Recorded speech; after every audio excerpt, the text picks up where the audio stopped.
इसका उद्देश्य है क्या जो राजनीतिक घटनाक्रम पिछले कुछ दिनों से झारखंड में चल रहा है, जिस तरह के आरोप राज्य के पूर्व मुख्यमंत्री पर लगाए गए हैं केंद्रीय एजेंसियों के द्वारा, और उसी संबंधित विषय से जुड़ा एक व्हाट्सएप का चैट जो कल ईडी के द्वारा सार्वजनिक भी किया गया है, और आप सबने हम सबने देखा कि उस चैट के कंटेंट क्या है, उस चैट में किन विषयों पर बात हुई, उसी से संबंधित विषयों पर आज मैं अपनी बातों को रखूंगा। सबसे पहले राज्य के पूर्व मुख्यमंत्री जो आज ईडी की रिमांड में है, स्वघोषित युवाओं के सबसे बड़े भाग्य विधाता के रूप में अपने आप को स्थापित करने की उन्होंने कोशिश की। 2019 के चुनाव में जब झारखंड के युवाओं ने उनके हाथों में अपनी बागडोर दी थी, तो ये उम्मीद किया था कि एक रोल मॉडल के रूप में वो काम करेंगे और यहाँ के मूलवासी आदिवासी युवाओं की भावनाओं का कदर करते हुए स्थानीयता नीति बनाएंगे, नियोजन नीति बनाएंगे, राज्य में नियुक्तियां होंगी, 6 महीने में 5 लाख नौकरियां दी जाएंगी, अन्यथा वो राजनीति से संन्यास लेंगे। 4 साल इस सरकार को हो चुके हैं, नौकरियों कितनी मिली ये सर्वविदित है, वो खुद ईडी के रडार पर है, ईडी के रिमांड में है, और संभवतः जिस तरह के कारनामे उनके राजनीतिक संरक्षण में, उनके सरकार के संरक्षण में इस सरकार ने किए हैं, उसकी सजा भी उन्हें जरूर मिलेगी। मैं सीधे मेधा घोटाले की ओर जाऊंगा, उसके बाद हम लोग जमीन और अन्य विषयों पर जाएंगे, क्योंकि ये सीधा युवाओं से जुड़ा हुआ है। और कल के व्हाट्सएप चैट जो वायरल हो रहे हैं उसमें स्पष्ट है कि कई कैंडिडेट्स के एडमिट कार्ड माननीय मुख्यमंत्री के साथ सत्ता के दलालों ने साझा किए हैं, जिसका सीधा उद्देश्य था कि ऐसे लोगों का चयन कराना जेएसएससी में। जेएसएससी के संबंध में निम्नलिखित सवाल है मेरे पास, जो मैं आपके माध्यम से राज्य सरकार से पूछना चाहूंगा। आखिर कौन सी मजबूरी है जेएसएससी की कि पुलिस सेवा के अनुभव वाले अधिकारी को इसका चेयरमैन बनाया गया है, जबकि कई ऐसे अलग डोमेन्स हैं जिसके एक्सपर्ट्स को जेएसएससी का चेयरमैन बनाया जा सकता था, जिनके अनुभव का लाभ इस राज्य की जनता को मिलता है, यहाँ के छात्र छात्राओं को मिलता है। दूसरा, जो केस किए गए हैं, जब पेपर लीक होता है, सालों से अपनी नियुक्ति का इंतजार कर रहे हैं युवाओं में, जब ये भावना आती है कि उनके साथ छल हुआ है, कपट हुआ है, वो जब बिल्कुल लोकतांत्रिक तरीके से आंदोलन करते हैं, उन पर केस किया जाता है, लेकिन जो संवैधानिक संस्था है जिसके माध्यम से ये पूरा कारनामा किया गया, उसके चेयरमैन पर एफआईआर क्यों नहीं होती है? तीसरा, जिस एजेंसी के बारे में जेएसएससी ने खुद कार्मिक विभाग को लिखा था, इस एजेंसी पर कई बार कार्रवाई हो चुकी थी, आखिर कौन सी मजबूरी के तहत उसी एजेंसी से इस परीक्षा को करवाया गया? चौथा, कई राज्यों में और झारखंड में भी पहले इस तरह की परीक्षाओं में प्रीलिम्स और मेंस की व्यवस्था अलग अलग रहती है, लेकिन इसे कंबाइन किया गया ताकि एक ही बार में जो सुनियोजित तरीके से चंद उम्मीदवारों को चयन करने के उद्देश्य से परीक्षा कराई जा रही थी, उसे एक ही बार में इस कारनामे को अंजाम दिया जा सके। उसके बाद एक बहुत महत्वपूर्ण विषय है, अगर आप क्वालिटी ऑफ क्वेश्चंस को देखें इस परीक्षा में, तो जो प्रश्न थे उनका स्तर, जो 84 वर्ग की नौकरी होती है उस वर्ग की नौकरी के स्तर का उनका प्रश्नों का स्तर था, ताकि जब वो लीक हो तो बिना ज्यादा समय गंवाए उनके उत्तरों की व्यवस्था की जा सके और जल्द ही उन उम्मीदवारों के पास उत्तर पहुंच सके, ताकि वो उसको कंप्लीट कर सके उसी समय सीमा के अंदर। और एक बहुत महत्वपूर्ण, जिसके साक्ष्य मेरे पास मैं उपलब्ध करा सकता हूं, जनरल कैटेगरी से ही 80 नंबर लाकर लैब टेक्नीशियन के पद पर उम्मीदवार चयन होता है, और 130 नंबर लाकर एक और उम्मीदवार उसका चयन नहीं होता है, जबकि ये जो 80 नंबर वाला उम्मीदवार है, इसे होम टाउन का भी एडवांटेज दिया गया है। तो क्या, चाहे वो रैंडमाइजेशन के माध्यम से हो या नॉर्मलाइजेशन के माध्यम से हो, 50 नंबर एक इतनी प्रतिष्ठित परीक्षा में मैनेज किए जा सकते हैं? तो ये सीधा सवाल है जेएसएससी की विश्वसनीयता पर, जेएसएससी के पदाधिकारियों की विश्वसनीयता पर, और जिस तरह से जमीन तो छोड़ दीजिए, कोयला खनिज की चोरी तो जब से झारखंड बना है तब से मधुपुरा से लेकर इस सरकार तक अंजाम दिया गया है, गठबंधन की सरकार जब भी आई है, लेकिन इस बार उन युवाओं को एक साथ ये छल किया गया है और युवाओं के लिए बनी उस संवैधानिक संस्था की हत्या की गई है सीधे तौर पर, और इसमें सीएमओ की संलिप्तता सीधे तौर पर सामने आती है व्हाट्सएप चैट से, ये क्रिस्टल क्लियर है। और तो और जो एसआईटी का गठन किया गया है, इस पूरे विषय की जांच करने के लिए डीएसपी स्तर के पदाधिकारी के नेतृत्व में, जिस सीधे तौर पर सरकार का मुलाजिम है। हमें पूरा विश्वास है कि जिस तरह से कई पदाधिकारी का इस्तेमाल अपने गुनाहों को छुपाने के लिए सरकार कर रही है, इस डीएसपी का इस्तेमाल भी उसी राह पर होगा।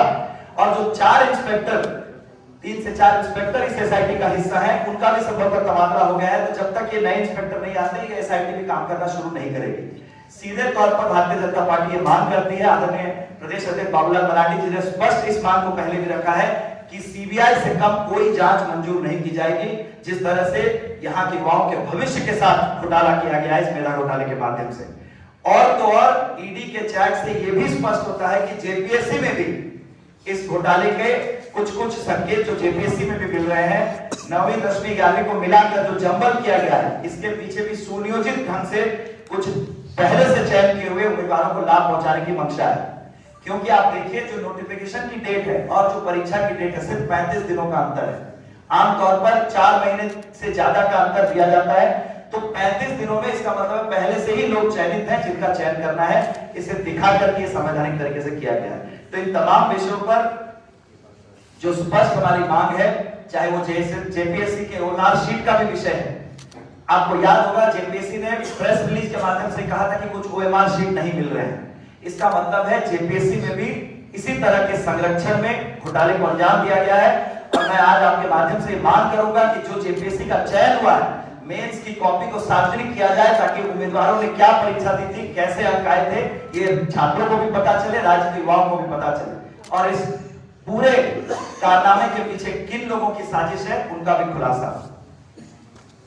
जब माननीय मुख्यमंत्री, पूर्व मुख्यमंत्री जी अभी विधानसभा का जब बहुमत साबित करने के लिए जो सत्र आयोजित हुआ था, उस सत्र में आए थे, तो उन्होंने सदन के पटल पर एक बात कही कि ये जो 8.5 एकड़ जमीन की बात की जा रही है, अगर ये जमीन मेरे नाम पर साबित हो गई तो मैं ना केवल राजनीति से संन्यास लूंगा बल्कि झारखंड भी छोड़ दूंगा। क्रोनोलॉजी को समझिए। क्रोनोलॉजी ये है कि 7 अगस्त को जब पहला समन जाता है माननीय मुख्यमंत्री, पूर्व मुख्यमंत्री महोदय को, तो वो उनसे कहा जाता है कि आपको 14 तारीख को आपको उपस्थित होना है। और 17 तारीख को राम कुमार माहन नाम का एक व्यक्ति उसी बरगाई सीओ के पास आवेदन देता है कि मेरी जो जमीन थी उसे गलत तरीके से जमाबंदी किया गया है, उसे रद्द किया गया।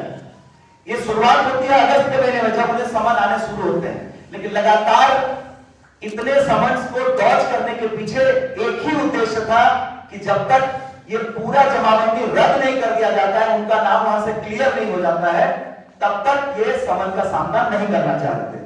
और इसी का परिणाम है कि आप देखिए, जब दिल्ली में राज्य की जनता, ईडी, देश की जनता, मीडिया ढूंढ रही थी कि झारखंड के मुख्यमंत्री आखिर कहां लापता है, उसी 29 फरवरी को एसआर कोर्ट का आदेश होता है जमाबंदी को रिजेक्ट करने का और जो वास्तविक में खतियानदारी है उसे वापस करने का। इसके 29 जनवरी के पीछे की 2 तारीखें मैं जरूर आज मेंशन करना चाहूंगा, जब ये पूरी प्रक्रिया चल रही थी। 9 जनवरी को एसआर कोर्ट उसके ऑक्यूपेंसी स्टेटस मांगता है उस लैंड की, और उस पर जो सर्कल ऑफिसर है वो जवाब ये देते हैं, जाकर जमीन की जब वो देखते हैं जाकर, वहां पर वो कहते हैं कि जमीन भूमिहारी है, इसे बेचा नहीं जा सकता, लेकिन पंजी 2 पे फिर भी 17 नाम है। और 11 जनवरी के बाद ठीक 29 जनवरी को जब पूरी दुनिया उन्हें ढूंढ रही है, इसकी जवाबंदी रद्द की जाती है। जबकि स्पष्ट वहां पर जो 5-6 साल से जो व्यक्ति रह रहा है केयरटेकर के रूप में, उसने स्पष्ट कहा है कि माननीय पूर्व मुख्यमंत्री और उनकी धर्मपत्नी कई बार फिजिकली उस जमीन पर गए हैं, उन्होंने देखा है। तो कहीं ना कहीं अब जो बातें आ रही हैं, ये स्पष्ट तौर पर कोई और नहीं बल्कि जिन पर राज्य के लोगों ने अपनी आकांक्षाएं, अपनी उम्मीदें थोपी थी कि झारखंड को वो एक बेहतर राज्य बनाने की दिशा में आगे लेकर जाएंगे, उसी सीएमओ के संरक्षण में ये खनिज घोटाले, ये जमीन घोटाले, ये मेधा घोटाले और जो ट्रांसफर पोस्टिंग का खेल, उस चार्ट में आप देखिएगा नो रिलेशन प्योर कमर्शियल लिखा गया है। Now there is no relation at all, but everything looks so commercial. Everything looks so seriously commercial. Right from the transfer posting to the merit scam, to the mining scam, to the land scam. तो तू इधर उधर की बात मत कर, बस ये बता काफिला क्यों लूटा। तेरी रहबरी से गिला नहीं, राहजनों से गिला नहीं, तेरी रहबरी से सवाल है। क्योंकि जो माननीय मुख्यमंत्री जी बार बार ये बात कहते हैं, आज मैं ये स्पष्ट करना चाहता हूं कि वो कहते हैं कि कोई आदिवासी इनके बगल में बैठ जाए, ये बर्दाश्त नहीं होता है। मैं उनकी सूचना के लिए कहना चाहता हूं, बहुत हो गया ये खेल। राज्य के युवाओं ने आपको सिर्फ एक आदिवासी होने के कारण आपको वोट नहीं दिया था, आप में एक उम्मीद देखी थी। और जिस आरोप पर बार बार आप नैरेटिव सेट करने की कोशिश कर रहे हैं, उसी केंद्र सरकार ने इस देश को पहला आदिवासी राष्ट्रपति दिया, जो हमारे देश का संवैधानिक प्रमुख है। आपने देखा होगा जब अभी लोकसभा का सत्र हुआ, उनके नेतृत्व में प्रधानमंत्री और कई सारे कैबिनेट के मिनिस्टर्स जा रहे थे उस सेंगोल को लेकर। संभवतः पूरी दुनिया को इसका गौरव का एहसास हुआ कि भारत के ऐसा देश है जहां एक आदिवासी राष्ट्रपति के नेतृत्व में संवैधानिक प्रक्रियाएं चल रही है। आठ मंत्री इसी समुदाय से आज अलग आदिम जनजाति का डिपार्टमेंट बनाकर आदिम जनजाति की कल्याणकारी योजनाएं चलाने का काम किया जा रहा है। और तो और अगर आप देखें, जो खेल की दुनिया है, प्रधानमंत्री जी के खेलो इंडिया कार्यक्रम के माध्यम से आज रॉबिन मिंज एक ट्राइबल क्रिकेटर हमारे राज्य को रिप्रेजेंट करने जा रहा है आईपीएल में।